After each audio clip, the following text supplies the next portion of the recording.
तो चलिए हम लोग आज डाटा हैंडलिंग पढ़ेंगे, ठीक है। ये इम्पॉर्टेंट चैप्टर है, ना कि एग्ज़ाम के पॉइंट ऑफ व्यू से आपका क्लास 9 और 10 में भी हम लोग को इसका अलग अलग मीन मीडियन वगैरह बहुत कुछ पढ़ना है। तो सबसे पहले हम लोग चैप्टर का नाम समझते हैं कि what is the data handling. तो डाटा हैंडलिंग क्या होता है इसके बारे में समझेंगे, फिर एक्चुअल में इसमें करना क्या वो समझेंगे। तो डाटा हैंडलिंग कुछ नहीं होता है, वो होता है कि कलेक्शन ऑफ अ डाटा। क्या होता है इसमें? कलेक्शन ऑफ द डाटा, जिसको हम लोग रिप्रेजेंट करते हैं अलग अलग फॉर्म में और उसको हम लोग एनालिसिस करते हैं, कुछ इन्फॉर्मेशन को समझते हैं। अब बोले ये क्या हुआ, अभी हम समझाते हैं कि सपोज डैट की कोई कंपनी है, ठीक है ना, कोई मारुति कंपनी या कुछ भी है, ठीक है। सपोज कि एक मारुति कंपनी है, वो मारुति सुजुकी कुछ भी समझो। अब ये अपने फैक्ट्री में नंबर ऑफ कार जो है वो प्रोडक्शन करती है। तो इस तरह से हम देखो यहाँ पे नंबर ऑफ, यहाँ पे ईयर लिख दे रहे हैं, यहाँ पे नंबर ऑफ कार। देखो यहाँ पे समझो सब लोग, और कुछ पूछना डाउट होगा। तो सपोज डैट कि 2018 हम लेते हैं, हम 5 ईयर्स का लेंगे, ज़्यादा नहीं लेंगे। 2018 में ये हम देखो ये हाइपोथेटिकल ले रहे हैं, अब कितना है हमें मालूम नहीं, ठीक है। तो सपोज डैट कि वो 500 कार प्रोडक्ट मतलब प्रोड्यूस कर रही थी, मतलब इतना बना रही थी, ठीक है, 2018 में। अब 2019 आया तो इसका प्रोडक्शन बढ़ गया 100 और, मतलब इतना कार्स है ना, नंबर ऑफ कार्स है यहाँ पे, ठीक है, बना होगा, कोई फैक्ट्री है, कोई कारखाना इसमें। अब 2020 में आ गया भैया कोरोना, तो पूरा का पूरा एकदम चला गया नीचे, ठीक है। तो सपोज डैट कि ये 200 हो गया। 2020 में कोरोना था ना, फिर 2021 में वो थोड़ा सा स्लाइटली इतना ही रहा, क्योंकि उसमें चल ही रहा था। अब 2022 में अभी जो जस्ट पास्ट हुआ है उसमें थोड़ा सा बढ़ करके प्रोडक्शन 400 हो गया। तो ये है कलेक्शन ऑफ डाटा। इससे आपको कुछ इन्फॉर्मेशन मिल रहा है, आपको समझ में आ रहा है कि, है ना, कि एक फैक्ट्री है मारुति सुजुकी का, वो देखो यहाँ पे तो क्या कर रहा है हमें, यहाँ पे समझो कि 2018 में इतना, तो this is the data handling, ठीक है। अब इसको एक और तरीका में हम लोग रिप्रेजेंट करेंगे, ये समझो कैसे करेंगे, इस तरह से ग्राफ में, ठीक है ना। यहाँ पे 5 साल का है ना, 18, 19, 20, 21 और 22। तो अभी देखना और समझना कि ये हो जाएगा मेरा 2018, 2019,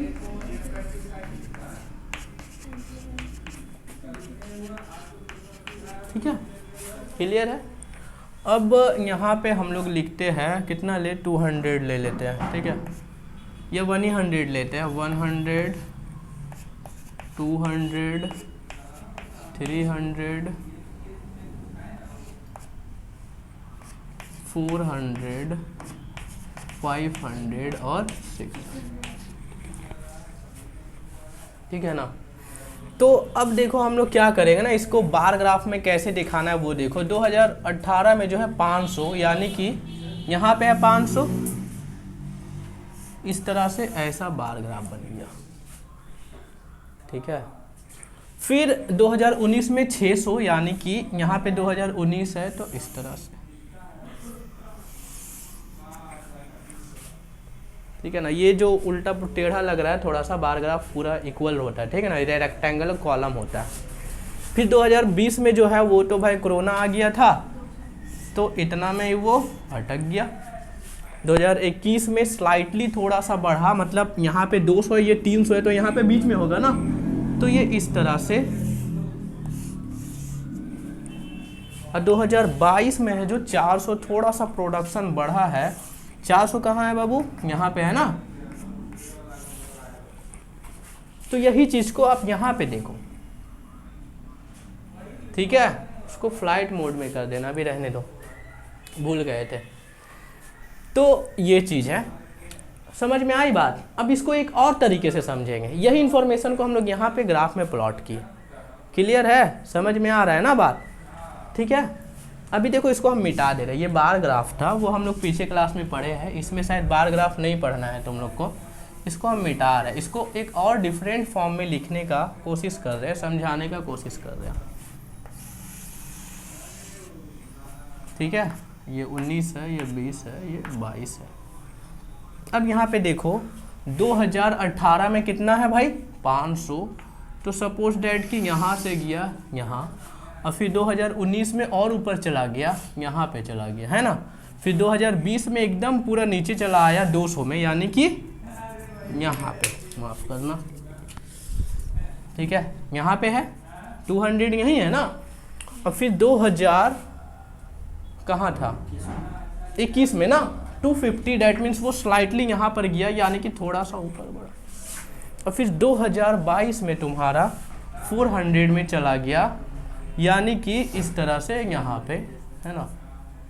देखो थोड़ा सा इधर उधर हिल रहा है मेरा ग्राफ, तो इससे समझ में आ रहा है कि फ्रॉम 2018 से 2020 तक ये ग्राफ है कि नहीं है, कि एक कंपनी का ये जो प्रोडक्शन है कैसे घट और बढ़ रहा है ड्यूरिंग द ईयर, 5 ईयर्स में ऐसा काम हो रहा है। सर ये जब बनाएंगे हम लोग नीचे 0 से ही स्टार्ट करके लाएंगे। ठीक है, अभी फिलहाल तुमको ये सब नहीं बनाना है, हम बस डाटा हैंडलिंग के बारे में बता रहे हैं। हम लोग को पढ़ना है फ्रीक्वेंसी डिस्ट्रीब्यूशन टेबल और हिस्टोग्राम। ठीक है, ये क्या था? वो एक वो डाटा था, मतलब वो क्या बार ग्राफ था, और ये ग्राफ में हम लोग रिप्रेजेंट करते थ्रू द कर्व से। ठीक है, ये हम लोग को नहीं करना है, आगे कल क्लास में देखा जाएगा तो देखा जाएगा। तो डाटा हैंडलिंग का मतलब समझ में आया कि कलेक्शन ऑफ द डाटा होता है, कि एक डाटा होता है कलेक्शन का, जिसको आप डिफरेंट पैटर्न में आप इसको एनालिसिस कर सकते हो, समझ सकते हो, समझा सकते हो। कोई इन्फॉर्मेशन होता है, तो यहाँ पे आपको इन्फॉर्मेशन मिल रहा है ना, तो this is the data handling. Clear है, समझ में आया। ये चैप्टर का जो एक्चुअल में मीनिंग है वो समझ में आया ना तुझको सिफा, तुझको आया माँ समझ में। देख लो ना, देखो बात यह है ना कि हम लोग पढ़ते ही नहीं सही तरीक़ा से, तभी दिक्कत हो रहा। हम लोग को पहले चैप्टर ही समझना हो कि एक्चुअल में ये चैप्टर का मकसद क्या है, और ये सब डेली बेसिस में है कि नहीं है। सब डाटा हैंडलिंग का काम करता है, कर रहा है कि नहीं, है ना। मान लो हम भी पढ़ा रहे तो हम भी डाटा हैंडलिंग का काम करते कि वो सर है ये पढ़ाए, एक नया स्टूडेंट आया उसको सारा डाटा बनाते हैं कि आज स्टूडेंट है, कौन फीस दिया कौन नहीं दिया, ये सारा कुछ, सारा दुकानदार, ये सामान घटा, ये सामान बढ़ा, ये सामान लाया वो नहीं लाया, तो सारा काम हो रहा है डाटा हैंडलिंग में हो रहा है। ठीक है, कितना जनसंख्या बढ़ रहा है घट रहा है, लड़की का क्या है लड़का का क्या है, यही ना होता है। तो इस तरह से ये इम्पॉर्टेंट है, समझ में आई बात। अब हम लोग कुछ टर्मिनोलॉजी का बात करेंगे, कुछ टर्म्स पढ़ेंगे कि इस चैप्टर में उसका काम आएगा। तो डाटा हैंडलिंग का समझ में आ गया, कलेक्शन ऑफ द डाटा होता है। तो एक्चुअल में डाटा क्या है उसके बारे में हम लोग समझेंगे कि what is data, what is frequency, what is observation, raw data, array data. तो डाटा क्या होता है, सपोज कर लो कि हम लोग यहाँ पे कितना जन है, अभी ज़्यादा जन है नहीं, सपोज कर लो कि हमारे पास 20 स्टूडेंट है, बट अभी नहीं है, ठीक है, हो सकता है आगे, ठीक है। तो 20 स्टूडेंट है, हम 10 मार्क्स का टेस्ट लिए। कितना मार्क्स का, फुल मार्क्स मेरा कितना था 10 था, तुम लोग सब नंबर्स लाए। तो सपोज कर लो कोई 7 लाया, कोई 8 लाया, कोई 9 लाया, कोई 10 ला लिया, सबको अभी किसी का नाम नहीं लिख रहे ये लाया, बस हम सबका नंबर को यहाँ पे लिख रहे हैं जैसे तैसे मन, ठीक है। तो लिख लिए, सपोज कर लो एक 10 और लेके चला आया, मतलब 4 जन मेरे पास 10 नंबर लेके चला आया, ला सकता है ना। कोई 2 लेके चला आया ठीक है, कौन लाया, अच्छा आमिर लाया तू लाई बाबू, अच्छा कॉपी चेक हुआ नहीं अभी, ठीक है, अच्छा बहुत बढ़िया। फरदीन लाया 2 मार्क्स, सही है, पढ़ के नहीं आए, अच्छा पढ़ के नहीं आया था, तो कोई नहीं, होता है गलती। 4 3 4 4 3 4, देखो गिनो तो 1 2 3 4 5 6 7 8 9 10 11 12 13 14 15 16, ठीक है, ठीक है। तो इतना है, यानी कि 20 स्टूडेंट का इतना मार्क्स हम लिख लिए। तो दिस इज़ द डाटा। ये क्या है, एक न्यूमेरिकल फिगर है, न्यूमेरिकल फैक्ट है, जिससे हमको कुछ इन्फॉर्मेशन मिल रहा है।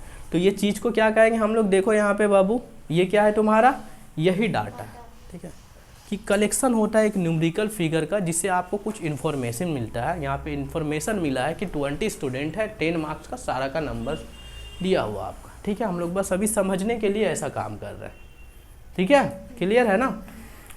अब यहाँ पे जो हर एक नंबर है, जैसे कि 7 है, 8 है, 9 है, 10 है, इसको हम लोग कहते हैं ऑब्जर्वेशन। ईच एंट्री या ईच नंबर, एंट्री है ना, एंट्री का मतलब है कि एक स्टूडेंट का 7 आया तो हम यहाँ पे लिख दिए, एक स्टूडेंट के 8 आया तो हम यहाँ पे लिख दिए, एक स्टूडेंट का 9 आया तो यहाँ पे लिख दिए। तो इसे हम लोग क्या कहेंगे, ऑब्जर्वेशन की डाटा में ईच एंट्री, जो न्यूमेरिकल फिगर है, जो न्यूमेरिकल फैक्ट है, जो नंबर्स है, उसे हम लोग क्या कहते हैं, ऑब्जर्वेशन कहते हैं। ठीक है, समझ में आई बात ना।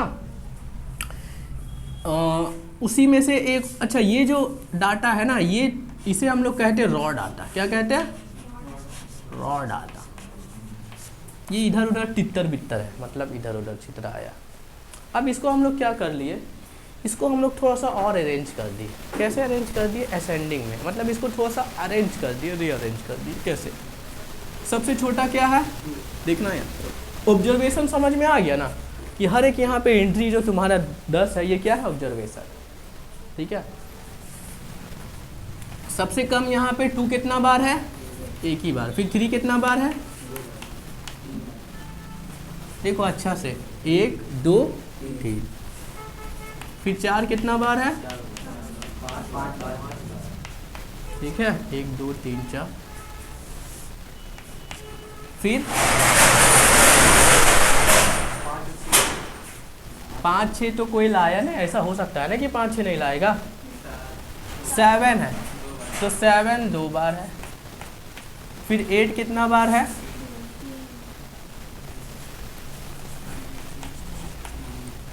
9 एक ही बंडल आया और 10 4 बंडल लेके चला आया। चलो ये तो अच्छा बात है, फिर टॉप कर लिया 15, ठीक है ना, 20 में से। तो अब ये वाला जो तुम्हारा लग रहा है, ये ज़्यादा अरेंज में लग रहा है कि नहीं, मतलब ये ज़्यादा सोफिस्टिकेट, मतलब ज़्यादा समझ में आ रहा कुछ ना, इसमें थोड़ा हौच पौच लग रहा था। तो इसे हम लोग कहते हैं एरे डाटा, मतलब ये थोड़ा सा ये ज़्यादा, ठीक है, ये रॉ डाटा था, मतलब तितर बितर, और ये इस तरह से। अब इससे हम लोग को समझ में आया कि हाईएस्ट जो तुम्हारा ये है, क्या इसको कहते हैं, जो सबसे है ना, जो डाटा है, जो ऑब्जर्वेशन है, सबसे लोवेस्ट वो 2 है और सबसे हाईएस्ट क्या है, 10 है। क्लियर है, ठीक है ना। तो इसका क्लास साइज अगर निकालना हो, क्या निकालना हो, क्लास साइज, तो सबसे हाईएस्ट और सबसे लोवेस्ट, ठीक है ना, बोलेगा हाईएस्ट क्या है, लोवेस्ट क्या है, वो सब। तो क्लास साइज निकालने के लिए सबसे हाईएस्ट में हम लोग लोवेस्ट को सब्सट्रैक्ट करते हैं, तो तुम्हारा 8 आ जाता है। ठीक है, ये क्लास साइज है कि सबसे हाईएस्ट ऑब्जर्वेशन माइनस सबसे लोवेस्ट ऑब्जर्वेशन, ठीक है ना। Difference between the highest minus lowest observation. यहाँ तक समझ में आई बात, ठीक है। अच्छा, फ्रीक्वेंसी क्या होता है, समझ लो, मतलब इसको डिफरेंट में अभी और अरेंज करेंगे, डिस्ट्रीब्यूशन फ्रीक्वेंसी टेबल बनाएंगे अभी। तो फ्रीक्वेंसी ये समझ में आता है ना कि एक ऑब्जर्वेशन कितना बार आया, तो 2 का फ्रीक्वेंसी क्या है, 1। 3 का फ्रीक्वेंसी कितना है, 4, है ना, सही है ना, कुछ गलत, 3 ही बार है ना, तो इसका फ्रीक्वेंसी 3 हो गया। 4 का फ्रीक्वेंसी कितना हो गया, 5। 7 का फ्रीक्वेंसी, मतलब कितना बार आपका ऑब्जर्वेशन रिपीट कर रहा है इन द डाटा में, इन गिवन इन्फॉर्मेशन में, उसे हम लोग क्या कहते हैं, फ्रीक्वेंसी कहते हैं। क्या कहते हैं, फ्रीक्वेंसी कहते हैं। समझ में आ रहा है भाई, क्लियर है ना। देखो ये सब बेसिक चीज़ हम लोग सीख रहे हैं, क्योंकि एक्चुअल में हम लोग चैप्टर पूरा पढ़ते हैं, फ्रीक्वेंसी डिस्ट्रीब्यूशन टेबल पढ़ते हैं, लेकिन इसका एक्चुअल में मीनिंग नहीं समझ में आता कि हम लोग क्यों पढ़ रहे हैं, why we have to study this, ठीक है ना। ये सब फालतू का क्यों हम लोग बात करें, तो इस सब का मीनिंग है, और आगे 9 10 में और भी ज़्यादा हो जाएगा, तो अभी से ही हम लोग को समझना होगा ना। तो ये चीज़ है, क्लियर हो गया ना। तो पहले ऐसा डाटा था जैसे तैसे, इसे रॉ डाटा का है, फिर इसको थोड़ा सा हम लोग क्या कर दिए, अच्छा से एकदम लिखे है, उसको असेंडिंग ऑर्डर में लिखे, तो ज़्यादा हम लोग को ये मिला, इन्फॉर्मेशन मिला। इससे बेहतर, इससे एक और बेहतर करेंगे, क्या करेंगे, देखो ऊपर वाला हम मिटाते हैं, ठीक है। देखो कोई दिक्कत ना हो, ठीक है, समझ जाओ। इसे हम लोग कहते हैं फ्रीक्वेंसी डिस्ट्रीब्यूशन टेबल। क्या कहते हैं, फ्रीक्वेंसी डिस्ट्रीब्यूशन टेबल। ये हम लोग बनाएंगे कि फ्रीक्वेंसी डिस्ट्रीब्यूशन टेबल क्या होता है, वो समझेंगे, और ऐसा हम लोग क्यों कर रहे हैं। देखो यहाँ पे ऐसे बनाते हैं। ये मार्क्स हो गया तुम्हारा, और ये हो गया number of student, number of,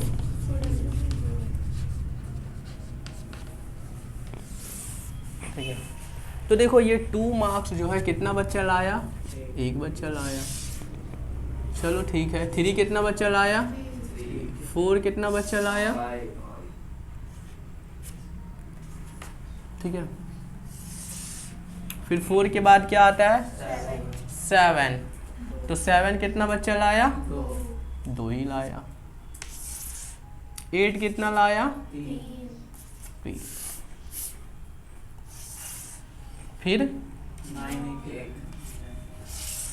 1 ही लाया। 10 जो हमारा लाया, तो अब देखो इससे भी ज़्यादा सही लग रहा है ये, तो समझ में आ रहा है। तो this is called the distribution, frequency distribution table. इसको आपको टेबल में आपका एक्सरसाइज में बनाना है। अच्छा एक चीज़ और छूट गया, आपको यहाँ पे टेली मार्क लिखना था। क्या लिखना था, टेली मार्क। शायद आप लोग नाम सुने होंगे इसका, है ना। हम लोग इससे पहले वाला क्लास, बच्चा वाला क्लास में भी पढ़े हुए, है ना। देखो यहाँ पे अभी कुछ बोलना मत कोई, ये है टेली मार्क्स, देख ले यहाँ पे। तो टेली मार्क्स, तो ये कितना हो जाएगा, 1 हो जाएगा, ये 3 और ये हो जाएगा 5। तो इसको हम लोग इस तरीके से लिखते हैं, नहीं हाईएस्ट 4 ही लिखते हैं ना, फिर ये 5, मतलब हाईएस्ट 5 हो गया, ठीक है ना। ये 1 2 3 4, पता नहीं इसका क्या एक्चुअल में मीनिंग होता है, हमको तो पता नहीं है, बट ऐसा ही होता है, ठीक है। और ये 8 में ही लास्ट है शायद, 9 10 में नहीं पढ़ना आप लोगों को, यही है, ठीक है। तो ये वाला बीच में रहता है, हम थोड़ा साइड में लिखे, थोड़ा सा ध्यान से निकल गया मेरा। तो यहाँ से 2 हो गया, ये 3 हो गया। हाँ अब बता रहे हम, जैसे कि मान लो 8 आ गया, तो क्या लिखेगा, ये हो गया और फिर 3 बच रहा है, तो ऐसे लिखते हैं, ठीक है। तो इस तरह से हम लोग लिखते हैं। तो ये आपका टॉपिक का जो है, कह सकते हैं कि ये इंट्रोडक्शन क्लास है, कि इतना सारा कुछ है, कुछ इम्पोर्टेंट वगैरह जो भी पूछना है समझ लो, फिर इसके बाद हम लोग क्वेश्चन करेंगे। सारा कुछ समझ में आना चाहिए कि फ्रीक्वेंसी क्या होता है, ऑब्जर्वेशन क्या होता है, डाटा क्या होता है, हम इस चैप्टर को पढ़ते क्यों हैं, डाटा हैंडलिंग क्या होता है। एकदम ईजी चैप्टर है, देखा जाए तो बहुत ईजी चैप्टर, मज़ा आएगा पढ़ने में, ठीक है। और अभी इस एक्सरसाइज में हम लोग फ्रीक्वेंसी डिस्ट्रीब्यूशन टेबल बनाते हैं। कौन ऑफ करो उसको।